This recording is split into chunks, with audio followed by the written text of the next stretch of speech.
এরপর প্রশ্ন হলো, আমি 5 ওয়াক্ত নামাজ পড়ি, মাঝে মধ্যে খারাপ চিন্তা চলে আসে, তখন কি করতে হবে?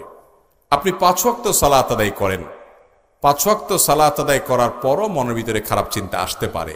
মনের ভিতরে খারাপ চিন্তা আসাটা অস্বাভাবিক না, কিন্তু ইচ্ছাকৃত খারাপ চিন্তা করা অথবা খারাপ চিন্তাকে ধরে রাখা, এটা হলো দোষের, এটা হলো ত্রুটির। বিধায় আল্লাহ তাআলার কাছে দোয়া করতে হবে যে আল্লাহ, আমার অন্তরের সমস্ত ওয়াসওয়াসা এবং খারাপ চিন্তাগুলোকে আপনার ভয় দিয়ে পরিপূর্ণ করে দিন। এবং বিশেষ করে যখন ওয়াসওয়াসা আসবে, আল্লাহ সম্পর্কে বাজে চিন্তা আসবে, বাম দিকে থুতু ফেলবেন।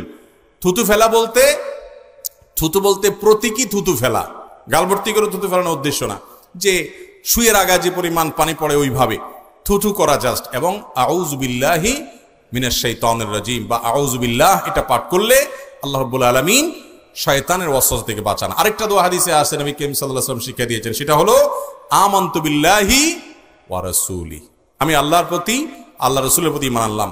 আমানতু বিল্লাহি ওয়াল ইয়াউমিল আখির, আল্লাহর প্রতি ঈমান আনছি বললে শয়তান ওয়াসওয়াসা থেকে মন্ত্রণা দেওয়া থেকে সে আপনাকে দূরে সরে যাবে।